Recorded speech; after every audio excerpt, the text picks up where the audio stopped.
बिस्मिल्लाहिर्रहमानिर्रहीम। सलाम नाज़रीन व सामाईन। मेरा नाम असद सुलेरी है और मैं जर्मनी में मुक़ीम एक कम्युनिटी फार्मासिस्ट हूँ और आज मैं mynutrients.pk के प्लेटफ़ॉर्म से आपसे मुख़ातिब हूँ। आज की वीडियो में हम डिस्कस करेंगे उन मेडिसिन्स के बारे में जो मुख्तलिफ विटामिन्स और मिनरल्स की डेफिशिएंसी कॉज़ करती हैं।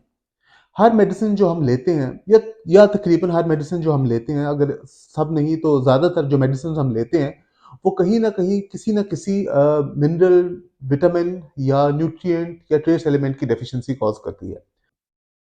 डॉक्टर गुस्ताव कोचिंस्की जो कि जर्मनी के एक डॉक्टर भी थे और फार्माकोलॉजिस्ट भी थे, उनका एक बड़ा मशहूर कोट है। वो ये कहते थे कि हर वो दवाई जिसका कोई साइड इफ़ेक्ट ना हो, उसका कोई मेन इफ़ेक्ट भी नहीं होता।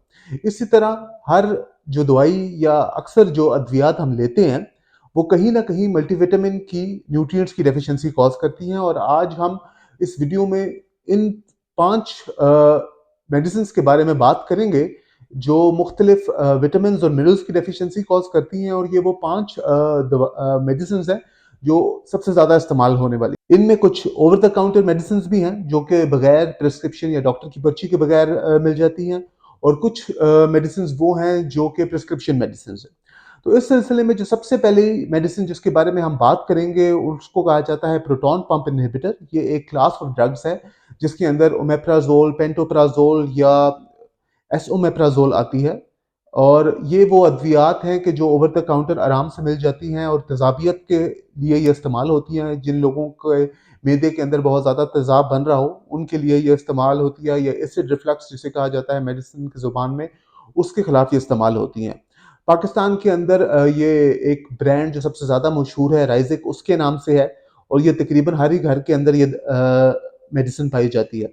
ये उन लोगों को भी दी जाती है कि जो एक लंबे अरसे तक जिनको अ, दर्द की दवाइयों की ज़रूरत होती है, क्योंकि जितनी भी पेन किलर्स होती हैं वो कहीं न कहीं हमारे मैदे को डिस्टर्ब करती हैं या मैदे का अल्सर कॉज़ करती हैं। इसलिए उसको कम करने के लिए साथ में जो ये प्रोटॉन पंप इन्हिबिटर्स हैं, ये भी डॉक्टर्स प्रिस्क्राइब करते हैं।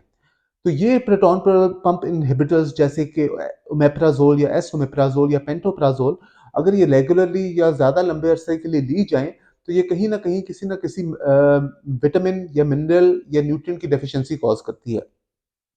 जैसे कि अगर आप ओमेप्राज़ोल या पेंटोप्राज़ोल या एसोमेप्राज़ोल एक लंबे अरसे तक के लिए ले रहे हैं, तो या 3 महीने से ज़्यादा ले रहे हैं, तो ये मैग्नीशियम की डेफिशिएंसी कॉज़ करती है, जिसकी वजह से मसल्स में दर्द, पट्ठों में दर्द और थकावट होती है।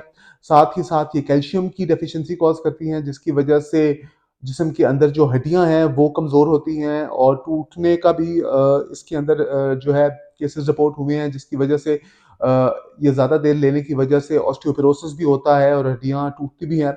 साथ ही साथ इसके अंदर जो है ज़िंक की भी डेफिशिएंसी कॉज़ करते हैं ये प्रोटॉन पंप इन्हिबिटर्स, जिसकी वजह से हमारा जो इम्यून सिस्टम है वो कम होता है और बी विटामिन्स जो कि हमारे जिस्म को जिनकी ज़रूरत होती है ताकत के लिए, साथ ही साथ हमारी नर्व्स को बी विटामिन की ज़रूरत है, उसकी डेफिशिएंसी भी ये प्रोटॉन पंप इन्हिबिटर्स जो हैं कॉज़ करते हैं। दूसरी मेडिसिन जो कि हमारे जिस्म के अंदर न्यूट्रिएंट की डेफिशिएंसी या विटामिन्स की डेफिशिएंसी कॉज़ करती हैं, उसका नाम है मेटफॉर्मिन। ये डायबिटीज़ के ट्रीटमेंट के लिए फर्स्ट लाइन ऑफ चॉइस है, ये फर्स्ट लाइन ऑफ ट्रीटमेंट है। जिन लोगों की भी टाइप 2 डायबिटीज़ है, उनके लिए जो है ये मेटफॉर्मिन उनको दी जाती है या ये पहली वो दवाई है जो टाइप 2 डायबिटीज़ के इलाज के अंदर या ट्रीटमेंट के अंदर दी जाती है।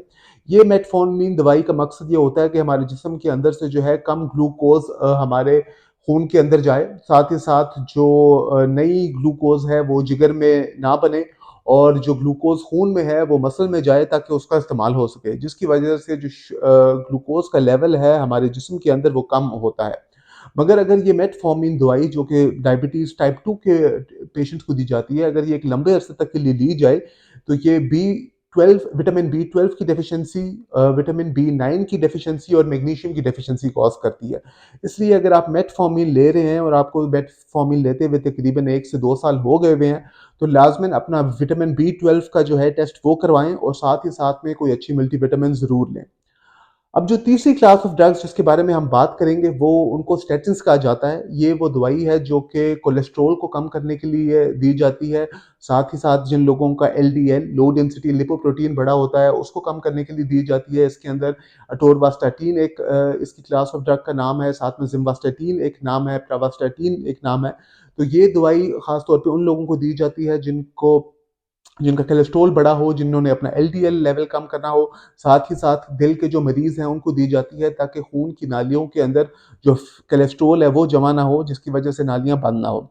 मगर अगर ये आप जो स्टैटिन्स हैं एक लंबे के अरसे के लिए इस्तेमाल करते हैं, जो कि नॉर्मली इस्तेमाल करनी पड़ती हैं अगर किसी को कोलेस्ट्रॉल का मसला है या दिल का मसला है, तो ये या तो विटामिन डी की डेफिशिएंसी कॉज़ करती है या ये साथ में CoQ10 जो कि एक विटामिनॉइड है, जो कि एक विटामिन नहीं है मगर उसकी जिस्म के अंदर एक सब्सटेंस है जिसका हमारे जिस्म के अंदर फंक्शन जो है वो विटामिन्स जैसा ही है और वो हमारे सेल्स के अंदर जो है एनर्जी को बनाता है CoQ10।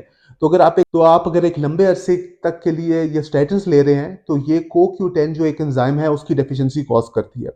अब जो चौथी क्लास ऑफ ड्रग्स जिसके बारे में हम बात करेंगे वो डायूरेटिक्स हैं। डायूरेटिक्स वो अद्वियात हैं कि जो हमारे जिस्म के अंदर से नमकियात को निकालती है, पानी को निकालती है ताकि ब्लड प्रेशर कम आए या अगर कहीं जिस्म के अंदर सोज़िश या पानी जमा हुआ है तो वो कम हो, जिसके अंदर जो है टोराज़ेमिड एक दवाई है वो है, फ्यूराज़ेमिड एक दवाई है वो है, हाइड्रोक्लोरथियाज़ाइड एक दवाई है वो है। तो इन डायरेटिक्स का काम ये होता है कि हमारे जिस्म के अंदर से जो है ये पानी और नमकियात को निकालें।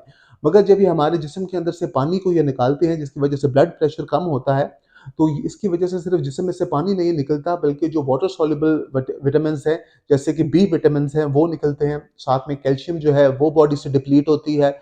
उसके साथ-साथ जो है मैग्नीशियम है वो भी बॉडी से निकलती है। तो ये वो मेडिसिन्स हैं कि जो नॉर्मली ब्लड प्रेशर के पेशेंट्स होते हैं वो रेगुलर बेसिस के ऊपर ले रहे होते हैं।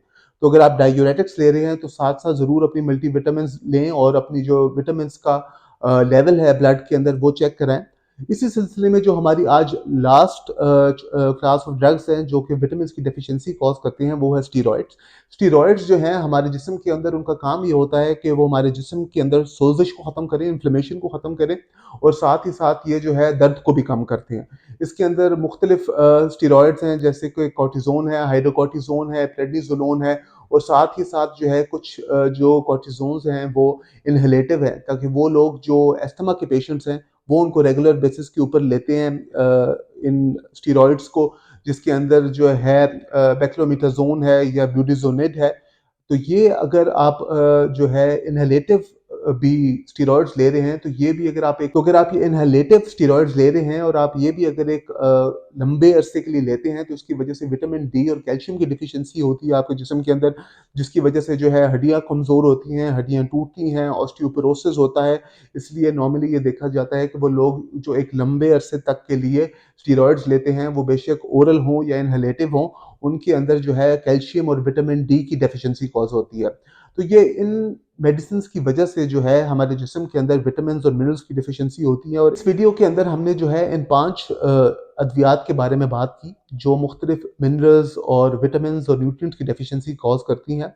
ऐसी कई अद्वियात हैं जो कि मुख्तलिफ विटामिन्स और मिनरल्स की डेफिशिएंसी कॉज़ करती हैं जिनका हम अपनी आने वाली वीडियोज़ के अंदर भी ज़िक्र करेंगे। अगर आप रेगुलर बेस के ऊपर ये 5 मेडिसिन्स ले रहे हैं तो अपनी विटामिन या मिनरल का लेवल ज़रूर चेक कराएँ और कोशिश करें कि एक साथ-साथ इसके ज़रूर कोई हाई डोज़ मल्टीविटामिन लें। और अगर आप मज़ीद मालूमात भी जानना चाहते हैं मुख्तलिफ विटामिन्स के बारे में और कौन-सी अद्वियात जो हैं किस विटामिन को अफ़ेक्ट करती हैं, तो आप जो हमारी वेबसाइट है www.mynutrients.pk उसके ऊपर हमारे जो मल्टीविटामिन्स के कंसल्टेंट हैं और जो न्यूट्रिशनल सप्लीमेंट के कंसल्टेंट हैं या फार्मासिस्ट हैं, आप उनके साथ एक free of cost appointment book करा सकते हैं और वो आपको आपकी मेडिसिन्स का एक तफ़सीली जायज़ा करेंगे कि आपकी कौन-सी मेडिसिन किस विटामिन की डेफिशिएंसी कॉज़ करती है ताकि आपको एक प्रॉपर गाइडेंस और काउंसलिंग दी जा सके। इस वीडियो को देखने का बहुत-बहुत शुक्रिया। ऐसी मज़ीद वीडियोज़ को देखने के लिए हमारे चैनल को ज़रूर सब्सक्राइब करें और मज़ीद मालूमात के लिए आप हमारी वेबसाइट www.mynutrients.pk को भी विज़िट कर सकते हैं। आपके वक़्त का और इस वीडियो को देखने का बहुत-बहुत शुक्रिया। अस्सलाम वालेकुम।